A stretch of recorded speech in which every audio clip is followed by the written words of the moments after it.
Tak já vás tady vítám u dalšího videa. Tentokrát jsem se rozhodla, protože jsem dlouho netočila o kartách Lenormand. Vlastně v playlistu je tam záložka karty Lenormand, nebo tipy, triky, jak zacházet s kartami, tak. A já jsem se rozhodla, že natočím video o těchto kartách s tím, že bych vám ukázala 3 nebo 4 různé typy, jak s kartami zacházet. Myslela jsem si, že udělám velký rozklad, ale to ještě nemám domyšlené, takzvanou velkou tabuli, kde vlastně všech těch základních 36 karet, které tento balíček obsahuje, jo, můžete mít třeba tenhle balíček, ale třeba už karty Lenormand máte. Existuje opravdu velké množství typů těch karet, jsou krásné, krásně namalované, takže dostupné běžně na trhu, v zahraničí, ale i u nás. Tento základní balíček má tedy 36 karet a některé karetní sady jsou i rozšířené, třeba o dalších 6 karet, 7 karet, je to různě. Existují i rozšířené verze, kde těch karet je ještě více. Takže samozřejmě komu to jak vyhovuje.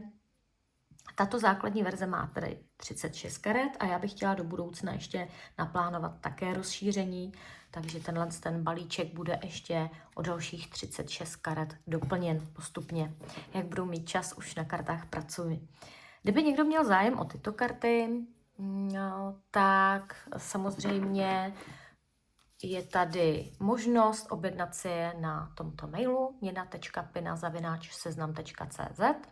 Ještě mám karty k dispozici a napíšu vám více informací ohledně karet. Tak a my se teď půjdeme podívat, jak se ty karty vykládají, jak se s nimi pracuje s tou základní verzí. Tak, samozřejmě základ je tím, že je zamícháte. Někdo karty míchá takovým způsobem, že míchá tak dlouho, dokud mu třeba nějaká karta nevypadne, takže třeba ta karta, která vám vypadne, má určitou důležitost. Bere se to tak, jako není to samo sebou, že mi ta karta vypadla z rukou. Takže i tu kartu můžete třeba použít, kdyby mi nějaká vypadla. Ale důležité je se soustředit zejména na otázky. Tak, a jak pokládat otázky? Karty vám nikdy neřeknou ano, ne, jo, takové přesné odpovědi, ale spíš se ptá takovým způsobem, jak se ta situace bude dál vyvíjet, jak to bude probíhat, jo, co očekávat od toho, když udělám to nebo tamto. Takže já karty beru spíš jako takového rádce a pomocníka, který mi ukazuje tu správnou cestu.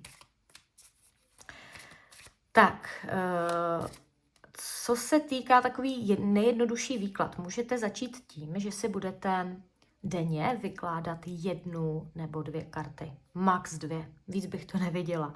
Protože čím víc, tak tím je v tom takový chaos. A doporučuji opravdu maximálně ty 2 kartičky. To je tak akorát. Takže já teď jako pro příklad zamíchám karty, budu se ptát, dejme tomu se ptáte, jaký budu mít dnes den, nebo jak mi dopadne víkend, jo, otázka, která bude jenom na 2 karty, rychlá odpověď, tak jaký bude víkend, se zeptáme karet. A na mátkově si vytáhnu 2 karty. Jo, někdo tahá levou kartou, protože si myslí, že třeba ta levou rukou, protože si myslí, že ta levá ruka je více intuitivní. Na každému, co je jak pohodlné. Tak, vyšly mi tady 2 karty. Tak, já jsem se ptala, jak bude probíhat víkend. Je to jedno, kdy se díváte, ale jde spíš o ty kombinace těch karet. Máme tady lišku a máme tady kartu. Většinou ta karta 11 je karta rákoska, ale já jsem ji v tomhle případě znázornila trošičku jinak. Ty karty se nemenují jen tak sami o sobě moderní Lenormand, protože jsem se snažila v těch kartách vystihnout tu energii, která tu kartu zkrátka vyjadřuje. A třeba číslo 11 většinou bývá karta rákoská, kde je třeba namalovaný bič nebo koště. A z toho se nedá moc vyvodit. Proto jsem si řekla, že na těch kartách zkusím trošičku ty symboly trošku zmodernizovat. Tady vidíte pár, který si tady mluví mezi sebou, vyjadřují se navzájem, dohadují se. Je důležité ty symboly zavnímat, ty energie. Jo, třeba liška. Co symbolizuje liška? Liška symbolizuje nějaký charakter vypočítavosti, chytrosti. Chytrý jako liška se tady říká. Samozřejmě může souviset i s jinou charakteristikou. Někdy tady mohou být takové intriky. Může to představovat i osoby, které jsou třeba takové vychytralé. Možná, že častokrát dělají nějaké intriky, jo? Nebo se něčemu vyhýbají. Čili tady, já tady vnímám, že třeba o tom víkendu, ptal jsem se tady na víkend, budete vést nějaké hluboké diskuze, budete s někým komunikovat. A ta komunikace bude na bázi právě té lišky. Jo? Liška, jak jsem říkala, tady zrcadlí nějakou chytrost, ale zároveň, jak kdybyste tady komunikovali s někým, na koho si máte trošičku dát pozor, kam ten jeho hovor směřuje, kam se to tak jako uchyluje, protože ten člověk myslí třeba více na své potřeby. Jo? On se záměrně třeba něčemu vyhýbá, něco vám neříká úplně popravdě a trošičku vás možná chce dotlačit tam, kam chce. No, takhle tady vnímám z těchto dvou karet tyhle energie. Samozřejmě to může znamenat i více věcí. Takovým pomocníkem, já tady mám vlastně i knihu, kterou jsem napsala. Jmenuje se Karty Lenormand, význam karet a jejich kombinace. A takovým pomocníkem je právě i tahle kniha, která je zaměřená na ty kombinace a s tou knihou se pracuje tak, že vlastně vy si tady vyhledáte číslo 14, které tady představuje tu lištičku. Tady máte vlastně popis té lišky. Jo, je tady nějaká symbolika, co se týká časového hlediska, z numerologického hlediska, symbolika té karty, co to vlastně všechno může znamenat, protože ty energie, já jsem se snažila vystihnout několika názvy tady dole. Jo, pro ty z vás, aby vás to tak jako ťuklo na první pohled, co by to asi mohlo být. A pro ty z vás, kteří třeba jsou začátečníky, tak tady mám právě ty kombinace, co by to mohlo znamenat. A ta liška, když je v kombinaci s kartou číslo 11 a 11 je tady karta rákoská, tak to může znamenat, máme tady nízké pudy, instinkt, nepoctivé rozhovory, ale i činohru. Jo? Možná, že tady někdo bude mít ty tendence se tady předvádět. V té knize samozřejmě najdete i více výkladů. Je tady i velký výklad, čili takzvaná velká tabule. Je tady charakter těch karet, jo, jednotlivě popsaných. Je tady i nějaký časový úsek, co časově znamená karta. Jsou tady různé karetní systémy, čili na denní výklad, výklad do kříže. Velice zajímavé i to astrologické kolo. A pak tady máme kartu Velká tabule. Tu se chystám některý den udělat, ale musím ještě vymyslet, jak to budu dělat, aby se mi to sem na stůl vešlo, protože ty karty sice nejsou nějak extra velké, ale zase nejsou nejmenší, takže se mi na ten stůl sice vejdou, ale jde mi o to, aby je zabrala pořádně kamera, ty symboly. Takže to ještě tak jako trošičku dovymyslím, jak to dál udělat. Tak, jdeme dál. Teď jsme si ukázali, jak pracovat jednoduše s těmito kartami. Když se budete chtít ptát na nějakou záležitost, jo, ptáte se třeba na někam se chystáte, jste zvědaví, jak se to bude dál vyvíjet, nebo jste v nějakém vztahu, záleží vám na tom, jak to bude probíhat, tak si většinou můžete dát nějaký limit. Jo? Jak to bude probíhat, dejme tomu do 1 měsíce nebo do 3 měsíců. A vyložíte si třeba 3 karty. Chystáte se na nějakou událost. Jo? Něco se tady třeba chystá. Zase vyložíte si 3 karty. To je tak akorát. Nemá význam si tady z 36 karet vykládat na takovouhle záležitost všechny karty třeba najednou. Takže vyzkoušíme si, jenom abyste věděli, jak to funguje. A zeptáme se třeba, někdo se tady chystá na nějakou událost v brzké době, tak se zeptáme, jak se to tady bude vyvíjet. Na mátkově si tady vytáhnu 3 kartičky, takže jaký tady bude vývoj. A odkryji. Jo? Já tedy vykládám většinou zleva doprava. Některé kartářky s kartami pracují různě, vykládají třeba tím způsobem, že je to zprava doleva, nebo začnou středem a přikládají si další karty. Já to mám zkrátka takhle, takže si udělejte svůj systém, jak vám to bude vyhovovat. Jako první kartu tady máme kartu dům. Další karta, podívejte se, zase tady máme tu lišku podšitou. A pak tady máme kartu číslo 20, karta zahrada. Tak, co nám karty naznačují? Jo, jaký by mohl být průběh? Se někam chystáte? Tak, karta číslo 4 je takové to domácí prostředí, rodina, domov, ale i dům, ve kterém bydlíte. Takže záleží na tom, na co se tady ptáte, protože ono to může představovat takovou tu rodinnou atmosféru, stabilitu, tu bezpečí.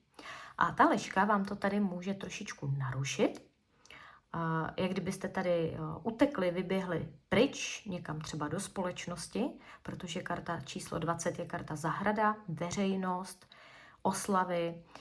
Tady můžete třeba vyběhnout někam ven,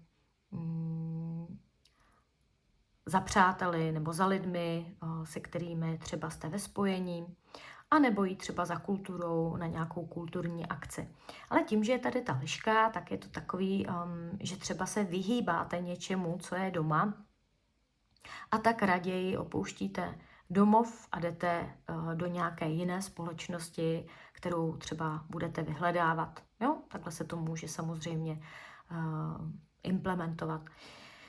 Nicméně zase karty mají více významu. Jo? Karta zahrada je o společnosti, veřejnosti, více lidí, oslavy, kulturní akce, koncerty, hodně lidí, místa, kde se střetávají lidé, takže trhy může být, nebo diskotéka, nebo nějaké divadlo. A může to být i návštěva třeba, kde se sejde nějaká skupinka lidí. Jo? Čili takhle bych se to vykládala, jak se to bude vyvíjet. Ten vývoj tady bude trošičku nějaké pochybnosti, jestli má mít, nemá mít, protože ta lištička tady, ona tak jako plánuje, že z něčeho tak jako uteče ven, jak kdyby tady utíkala z toho domečku. A raději tady jde třeba do té společnosti, pobavit se a zažít nějaké příjemné klábosení s lidmi a tak. Jo, takhle si můžeme třeba výklad vyložit. Tak, na co se ještě zeptáme, co bych vám tady ukázala. Pak samozřejmě se můžeme ptát třeba na nějaké události v rychlosti. Můžeme si hodit 3 karty, takže tady bych v tomhle případě zvolila způsob, kdy vás třeba zajímá oblast lásky, dejme tomu, a teď se chcete něco dozvědět. A můžete si vyhodit jenom 3 karty, kde první bude přítomnost, ta bude uprostřed, druhá karta bude vlevo, ta bude minulost a vpravo bude budoucnost. Vyzkoušíme si to opět. Takže vyzkoušíme si tady výklad. A ptáme se třeba na lásku, aby jsme si to rovnou vyzkoušeli. Láska, 1 karta uprostřed, současnost. Teď se zeptáme na minulost. Nějaká minulá událost, minulé nějaké záležitosti a budoucnost. Blízká budoucnost, jo? Pak bychom se ještě mohli třeba dohodit nějakou kartičku třeba na vzdálenou budoucnost, ještě víc doprava. Takže tady máme ten střed, takže vy se tady nacházíte v nějakém ukotvení. Máme tady kartu strom. Karta strom znamená takové uzdravení, sílu, energii. Vidíte, že ten strom je takový statný. Vždycky se snažte nasměřovat to vnímání těch energií, co z toho obrázku cítíte. Jaké pocity byste měli, kdybyste tady stáli, nevím, na tom trávníčku a viděli před sebou takovýhle statný strom, který je plný síly. Jo, cítili byste nějakou stabilitu. Někdy karta číslo 5 hovoří i o zdraví, takže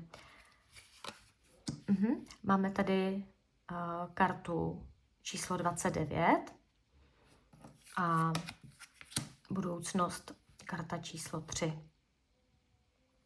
Tak, v tomhle případě bych se tady určitě ještě doložila, protože nejsou to úplně konkrétní záležitosti.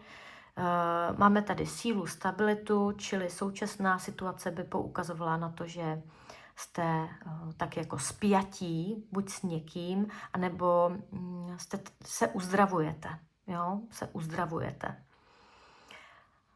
Co se týká minulosti, tady bych si určitě doložila, protože máme tady kartu číslo 29 a to je karta, která je v balíčku vlastně jako osobní karta, představuje tazatelku, pokud jste žena, a nebo pokud jste muž, tak může představovat právě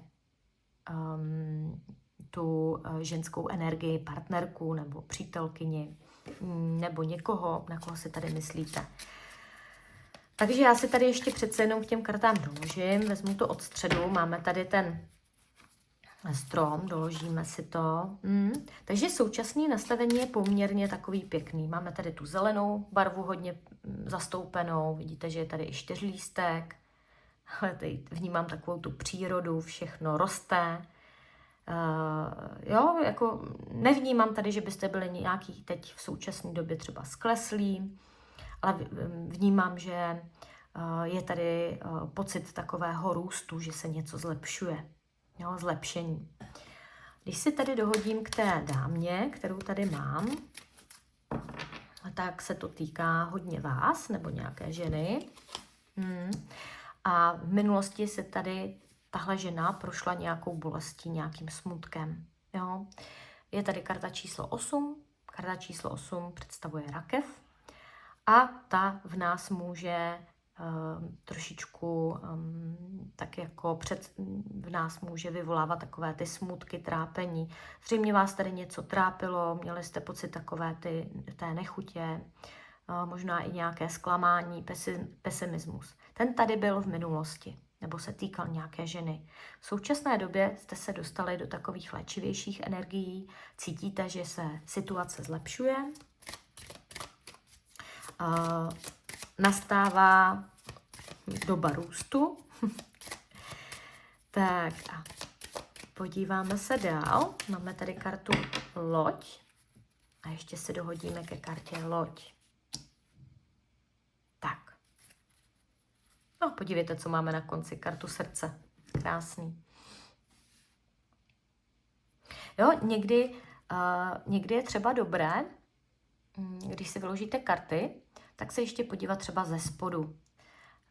Když vlastně uděláte výklad a jak kdyby vám něco třeba našeptávalo, podívej se schválně ještě dospod, co tam vyšlo, co je na konci toho balíčku, je tady to srdíčko, ptali jsme se na tu lásku, proto se nám to tam zřejmě objevilo. Co se týká budoucnosti, tady vás možná čeká nějaká cesta nebo vzdálenost. Něco, co bylo daleko, tak se zřejmě začne přibližovat nebo dojde ke svému cíli. Podívejte se tady na tu loď, ta někam směřuje, ona někam pluje, možná něco trvalo dlouho, možná, že se tady něco vleklo. Ale zároveň to ukazuje i na nějakou cestu. Jo? A vy tady máte vědět, že tady se došlo do nějakého konce nebo na nějaký vrchol, jak kdyby ta loď dojela do svého cíle. Čili vy tady máte vědět, že ve vztahových záležitostech tady bude se něco blížit k dovršení, protože karta kříž neznamená, že je něco špatně. Jo? Někdo ve spojitosti s tím křížem si hned představí, že je to nějaká negativní energie, ale naopak 36 je o završení, dokončení, dotažení nějaký věci do konce. A pokud ta loďka tady se rozjela, někde byla na cestách, tak směřuje právě k tomu završení. Někdo tady někam dojede, někdo tady něco dořeší, dokončí. Takže i v těch vztahových záležitostech v lásce zřejmě se tady něco dotáhne do konce, nebo se k vám někdo třeba přiblíží, může být, dojede tam, kam má. Pak samozřejmě se můžeme ptát dál. Říkala jsem blízká budoucnost, tak si ještě můžeme klidně vyhodit 2 kartičky na vzdálenější budoucnost. Jo? Pokud se to tady dotáhne, tak jak to dál bude se tady vyvíjet. Máme tady kartu ptáci. A dotáhneme si ještě 1 kartičku, karta číslo 13. Tak víc tahat už nebudu, teď už si myslím, že je to až. A měli jsme přítomnost, minulost, blízkou budoucnost a tady máme takovou vzdálenější budoucnost. Ale tady máte vědět, že tady budete s někým v kontaktu a budete si tady povídat. Ona ta 12, karta ptáci, může být i o tom, že se tady s někým něco vyříkáte. Já tady cítím nějakou konverzaci, možná, že si tady budete chtít vyříkat tak jako rázně nějaké záležitosti. Buď se tady týkají dětí, anebo nějaké nové energie, nějakých novinek. Jo? Něco se dozvíte. Někdo vám možná i něco řekne. Donesou se k vám třeba i nějaký klepy, drby. A k vám přijdou nové informace. Ta karta dítě je velice pozitivní, protože podívejte se na tu holčičku, ona se tady houpe na té houpačce, je šťastná, jo, lítá tady ve vzduchu, raduje se. Čili informace, kterou se tady dozvíte, tak by měla být spíše radostná. Takže co se týká vztahových záležitostí, zřejmě se tady něco od někoho dozvíte, nebo nějaká informace k vám připuje, nebo se tady s někým něco vyříkáváte a nastává tady takové radostnější období nových začátků. Takže já to tady vidím velice pozitivně.